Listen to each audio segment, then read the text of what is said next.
Hello my love welcome to Mimi Taro မှာကြိုဆိုပါရစေအခု March လလည်းကုန်ကန်နေပြီ April လလည်းရောက်ပြီဆိုတော့ပေါ့နော် April လတစ်လအတွက်ပေါ့နော်ကျမရေးစီးပွားရေးလူမှုရေးပညာရေးအခြေရေးအစရှိသဖြင့်ဒီအရာတွေကိုကြည့်ပေးပါမယ်ဒါကတော့ဒီ line ပေါ်မှာတင်တာဆိုတော့ general reading ဖြစ်တယ်လူတွေဘောင်းဆောင်ကြည့်ကြရဖြစ်တဲ့အတွက်ကြောင့်မလို့ကိုနဲ့တော့အကုန်လုံးတော့ကိုက်ညီချင်မှာတော့ကိုက်ညီပါလိမ့်မယ် Mimi Taro စီမှာ personal reading ပေါ့နော်အဲ့လိုလစဉ်ဝယ်မယ်ဆိုလို့ရှိရင်တော့အဲ့လိုအခါမျိုးမှာပဲအတိအကျသိရမှာဖြစ်တယ်ပေါ့နော်အဲ့ဒီအတွက်ကြောင့်မို့လို့ personal reading မေးခြင်းနဲ့သူများအတွက်ဆက်သွယ်နိုင်မှုဒီဗီဒီယိုရဲ့အောက်က comment မှာMimi Taro ရဲ့ Viber နဲ့ Telegram သုံးတဲ့ဖုန်းနံပါတ်လေးကိုလည်းcomment လေးမှတ်ပေးထားမယ်ပေါ့နော်ပြီးတော့Mimi Taro Facebook page ရဲ့ Messenger မှာလည်း personal Taro လေးလာရောက်ပြီးတော့မေးမြန်းလို့ရပါတယ်အဲ့တော့အခု2025 April အတွက်ပေါ့နော် reading လေးစပြီးတော့လုပ်ပေးပါမယ်ရွေးချယ်စရာပိုင်းလေးနှစ်ခုပေါ့နော်နှစ်ခုရှိပါတယ်ဒါလေးကပိုင်း1ဒါလေးကပိုင်း2ပေါ့နော်အဲ့တော့ပိုင်းလေးရွေးချယ်ဖို့အချိန်10စက္ကန့်ပေးပါမယ်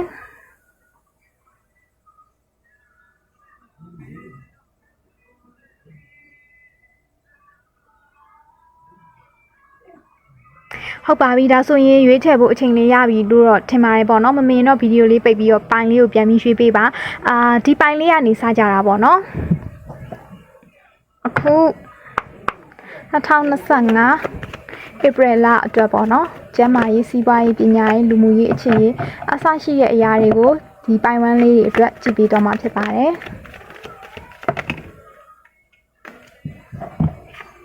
ကတ်ရှယ်ပန်လုံးနေအချိန်လေးပါနော်โอเคပါအဲ့တော့စပြီးတော့ကြည့်ပေးပါမယ်နော်ပိုင်း1လေးတွေအတွက် April လအတွက်ကြည့်ပေးပါမယ်ဟတ်လောင်ကျမရေးစီးပွားရေးအခြေရေး base မှာကbase မှာကလေလက်တလောပေါ့နော် April လထဲမှာတချို့တွေကလူမှုရေးပိုင်းမှာဆိုလို့ရှိရင်အတိကျွမ်းဟောင်းနေနဲ့ပြန်ပြီးတော့ခင်မင်ရတာရှိမယ်တချို့ကြလည်း၄လပိုင်းမှာပွဲတက်ရတာတွေဘာတွေရှိမယ်ပေါ့နော်နောက်တစ်ခုကကြတော့ April လထဲမှာတချို့ကတော့မင်္ဂလာဆောင်တာတို့စိတ်ဆက်တာတို့ဒါမျိုးလေးလောက်ရဖို့တော့ရှိမယ်ပေါ့နော်ဒါကတော့၄လပိုင်းလမှာ base မှာတွေ့ရတဲ့ currently energy လေးပေါ့နော်အဲ့တော့စီးပွားရေးမှာဆိုလို့ရှိရင်တော့ဒါကတော့တွေ့ရတဲ့အတိုင်းပဲဒီကလေးကတော့ကောင်းတယ်ကောင်းလေးနဲ့ကောင်းမလေးပုံဆိုတော့လေတချို့လူတွေကဒီ၄လပိုင်းထဲမှာဆိုလို့ရှိရင်စီးပွားရေးနဲ့ပတ်သက်ပြီးတော့မှပို့ပြီးတော့အဆင်ပြေတာငွေတွေဝင်လာတာတွေဖြစ်ဖို့ရှိရပေါ့နော်ပြောရမယ်ဆိုလို့ရှိရင်တော့ April လမှာဆိုရင်တချို့ရေဆိုလဲဒါတော်တော်များများသိကြတဲ့အတိုင်းပဲ bonus ရတာလို့တကြံ bonus တွေပါပေါ့နော်အဲ့လိုမျိုးရတာမျိုးလို့ယာရုတိုးတာလစာတိုးတာနောက်ပြီးတော့ကိုပိုင်စီးပွားရေးလုပ်ငန်းလုပ်တဲ့လူတွေဆိုလို့ရှိရင်လည်းတော်တော်များများပေါ့နော်အမျက်ဝင်ငွေတွေရတာမျိုးလို့ပေါ့နော်ဒီလိုမျိုးလေးငွေကြေးနဲ့ပတ်သက်ပြီးတော့အဆင်ပြေလာဖို့ရှိရအားရရပေါ့နော်စီးပွားရေးကျန်းမာရေးအခြေကျန်းမာရေးပေါ့နော်ကျန်းမာရေးမှာကတော့လေနည်းနည်းအဆင်မပြေဘူးပေါ့နော်တချို့သူတွေဆိုလို့ရှိရင်ကိုကအရင်နှုံးကဖြစ်နေတဲ့ယောဂဟောင်းတွေပြန်ပြီးတော့မှဖြစ်လာတာမျိုးတို့တချို့ဆိုလို့ရှိရင်တော်တော်လေးကမှကျန်းမာရေးအခြေအနေဆိုးရွားပြီးတော့အိပ်ရတဲ့လဲရတဲ့အထီတောင်မှပဲဒါဖြစ်တတ်တယ်ပေါ့နော်ဒီလိုမျိုးလေးကြုံရဖို့ရှိရဲဒါမှမဟုတ်လို့ရှိရင်လေကိုယ်တိုင်မဟုတ်ရင်တော့မှကိုယ့်ရဲ့အိမ်ကမိသားစုတွေကပေါ့နော်အိပ်ရတဲ့လဲနေတဲ့အဆင့်ထီတောင်မှပဲဖြစ်တတ်တယ်ဒါမျိုးတွေကြုံရဖို့ရှိရဲပေါ့နော်ဒါပေမဲ့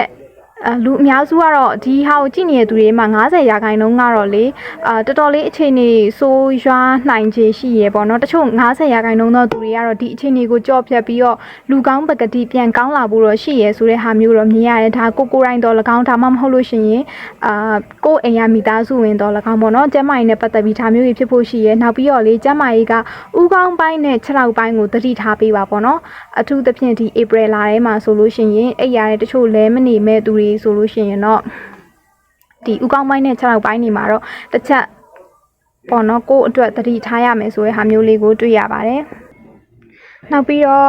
အခြေရေးပေါ့နော်အခြေရေးမှာဆိုလို့ရှိရင်တချို့သူတွေကလေစမ်းအရန်ပွင့်လိမ့်မယ် single တွေပါလို့ရှိရင်လေတချို့ကကိုယ့်ကိုဖွင့်ပြောတာမျိုးတွေလူတစ်ယောက်ထပ်မကောက်ပေါ့နော်တချို့ဆို2ယောက်3ယောက်ကအောင်ကိုယ့်ကိုပြိုင်ပြီးတော့ crush နေတာမျိုးတွေအဲ့လိုပုံစံမျိုးတွေကြုံရဖို့ရှိရဲเนาะအခြေရေးမှာချစ်သူတွေပါရှိရသူတွေဆိုပထမတော့က base မှာတော့ဆို wedding တွေ့ခဲ့ပေါ့နော်ဒီမှာဆိုလဲအဲ့လိုပဲချစ်သူတွေပါရှိရသူဆိုလို့ရှိရင်စိတ်ဆက်တာတို့မင်္ဂလာဆောင်တာတို့ April လထဲမှာလုပ်ရဖို့ရှိရပေါ့နော်အဲ့လိုမျိုးလေးဒါဖြစ်တတ်တယ်နောက်ပြီးတော့တချို့သူတွေဆိုလို့ရှိရင်သူများတွေရဲ့အဲ့လို ပွဲတွေကိုတက်ရတာမျိုးတွေကြုံရဖို့ရှိရပေါ့နော်ဒီလိုမျိုးလေးလာပြီးတော့တွေ့ရပါတယ်အဲ့တော့အချုပ်အားဖြင့်ပြောရမယ်ဆိုလို့ရှိရင်တော့ဒီပိုင်းကိုရွေးထားတဲ့သူတွေကလေငွေရေးကြေးရေးဒီလူမှုရေးပိုင်းတွေအခြေရေးပိုင်းတွေပေါ့နော်မိသားစုရေးရကိစ္စတွေမှာတော့ကောင်းတယ်ကျန်းမာရေးပိုင်းမှာတော့တတိထားရမယ်ဆိုတဲ့ပုံစံလေးတွေပေါက်တဲ့ရပေါ့နော်โอเคအဲ့ဒါเนาะဥကောင်းပိုင်းနဲ့6လောက်ပိုင်းနဲ့ကိုလည်းသတိထားပေးဖို့လို့သူတို့တချို့သူတွေကနည်းနည်းခံစားမိရလေ1 byte ပိုင်းနဲ့ပတ်သက်တဲ့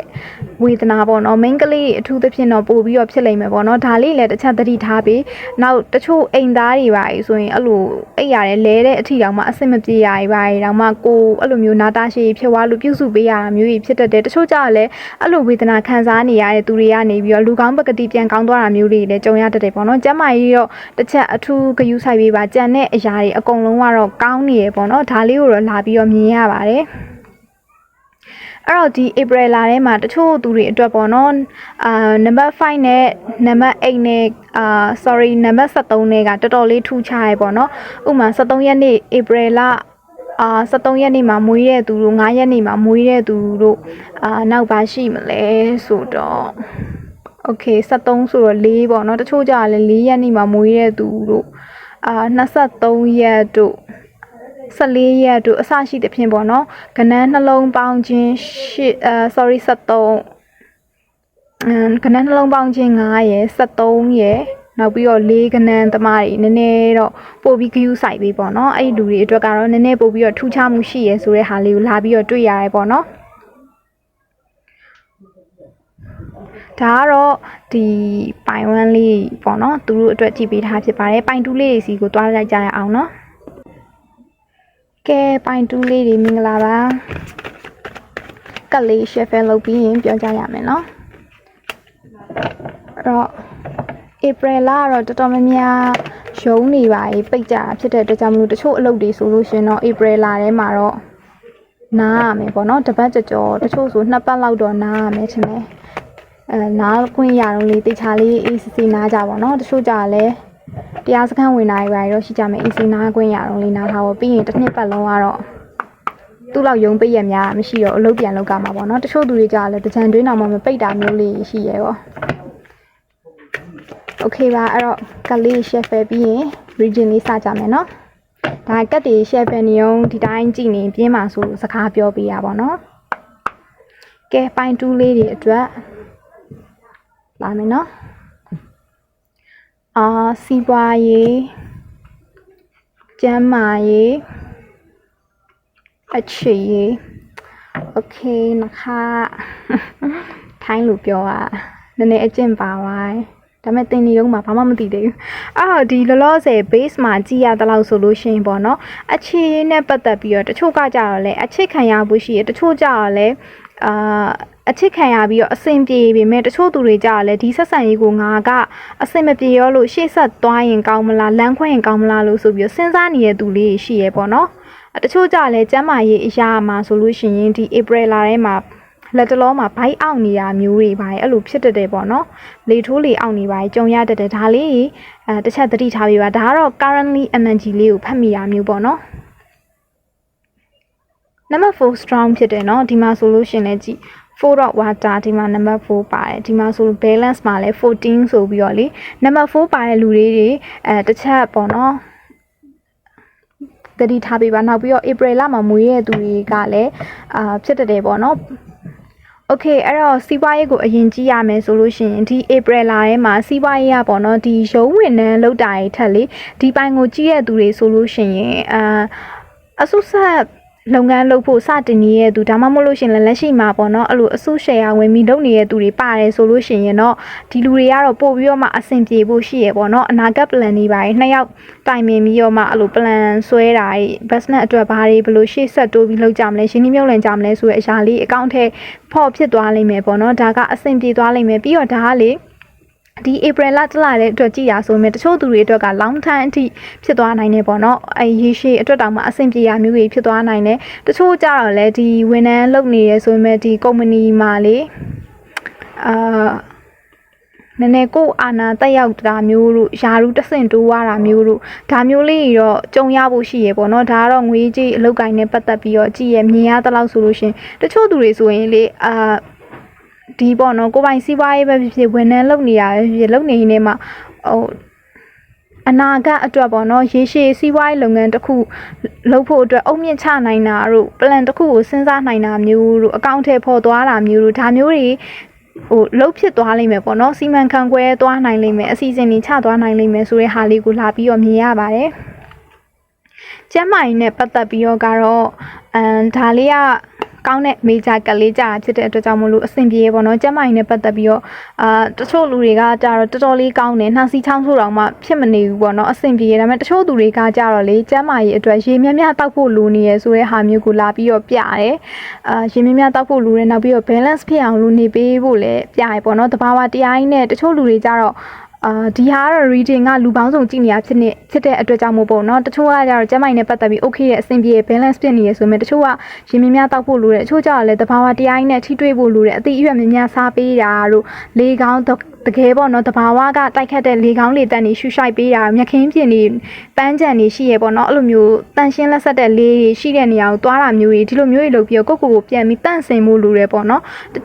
တချို့လူတွေကအရန်အောင်မှအလုပ်ထဲမှာမွန်းကျက်တာတို့အခြေရေးစီးပွားရေးကျန်းမာရေးလူမှုရေးကိစ္စတွေမှာပေါ့နော်အဲ့လိုမျိုးကြီးမွန်းကျက်နေရမျိုးတွေနည်းနည်း energy ကုန်သလိုဖြစ်သွားတဲ့လူတွေအတွက်ပေါ့နော် energy ပြန်ဖြည့်ဖို့လိုတယ်ဆိုတဲ့ဟာမျိုးလေးပါတယ် balance ညီအောင်လုပ်နေပေးဖို့လည်းပြရတယ်ပေါ့နော်နောက်တစ်ခုကကြာလေဒီဟာကိုကြည့်နေတဲ့သူတွေမှာ alcohol တောက်တဲ့လူတွေပါအဲ့ဒါလေးတွေက short ပေးပေါ့နော်အဲ့လူတွေကလေကျမ်းမာရေးနဲ့ထိခိုက်ဖို့ရှိရတချို့ဆိုရင်လေဖြတ်တာတွေပါအောင်ဖြစ်တတ်တယ်ပေါ့နော်အဲ့လိုမျိုးလေးတောင်မှပဲဖြစ်လာဖို့ရှိရဆိုတော့ alcohol တောက်နေတဲ့လူတွေပိုင်းတစ်ချက်သတိထားပေးပါ April လထဲမှာပေါ့နော်နောက်တစ်ခုကကြတော့ဒီမှာကောင်းတယ်ပေါ့နော်အချင်းနဲ့ပတ်သက်လို့ရှိရင် Queen of Art ဆိုပြီးတော့ကြာ Queen ဆိုတာကတော့သိတဲ့အတိုင်းပဲဘယင်မာကြီးဆိုတော့အဲ့လို authority ရှိရစီးစိမ်ချမ်းသာမှုတွေသူ့မှာရှိရပေါ့နော်အဲ့လိုမျိုးအချွေရန်နေပါရှိရဆိုတော့လုံးဝအဆင်ပြေအချင်းမှာဆိုကိုကလုံးဝဒါကိုကြည့်နေရယောက်ျားလေးပဲဖြစ်ဖြစ်မိန်းကလေးပဲဖြစ်ဖြစ်ဘယင်မာကြီးလိုမျိုးပဲလုံးဝတစ်ဖက်လူကကိုယ့်အာနာကိုလက်ခံတာမျိုးတို့ဘာလို့အဲ့လိုမျိုးလိုက်ရောပေးရပါတော့ကိုကိုချစ်လို့ဆိုပြီးတော့အဲ့လိုပုံစံမျိုးလုံးဝကိုကစင်ပေါ်မှာပဲအခြေအေးမှာဆိုလို့ရှင်တော့เนาะဒီလိုမျိုးလေးဖြစ်တယ်နောက်တစ်ခုကကြာ propose လုပ်နေတဲ့သူတွေဆိုလို့ရှင်တစ်ဖက်လူကကိုကိုဒီမှာ Queen of Art ပါတဲ့အတွက်ကြောင့်မလို့ပြန်ပြီးတော့ကိုအချစ်ကိုလက်ခံလိုက်တာမျိုးတွေပါတယ်ဒီလိုမျိုးလေးကြုံရဖို့ရှိရပေါ့เนาะတချို့ကြတော့လေဒီ April လထဲမှာပေါ့နော်မင်္ဂလာဆောင်တာတွေဘာတွေတော့ဒီပိုင်မှာတော့မမြင်ဘူးဒါပေမဲ့နှစ်ဖက်မိပါတွေအိမ်ခေါ်ပြီးတော့တွေ့တာမျိုးတို့အဲ့လိုပေါ့နော်ကိုယ့်ရဲ့ crush ကိုကဖွင့်ပြောလိုက်တာကိုပြန်ပြီးတော့လက်ခံသွားတာမျိုးတို့ချစ်သူတွေချင်းမှာဆိုလို့ရှိရင်လည်းဒါကိုကြည့်နေယောက်ျားလေးပဲဖြစ်မိန်းကလေးပဲဖြစ်တစ်ဖက်သူအပေါ်မှာကိုကအဲ့လိုမျိုး queen လိုမျိုးပေါ့နော်လုံးဝတစ်ဖက်လူကကိုကိုဖြည့်ဆည်းပေးနေတာမျိုးကြီးပါအဲ့လိုမျိုးပုံစံမျိုးလေးလာပြီးတော့ပြရဲပေါ့နော်အဲ့တော့ဒီပိုင်းလေးလည်းမစိုးပါဘူးပေါ့နော်အဲ့တော့April လမွေးတဲ့သူတို့မဟုတ်လေးကနန်းစိုးမိုးတဲ့သူလေးတွေကတော့တစ်ချက်သတိထားပေးပေါ့နော်ကျမ်းမာရေးကတော့လည်း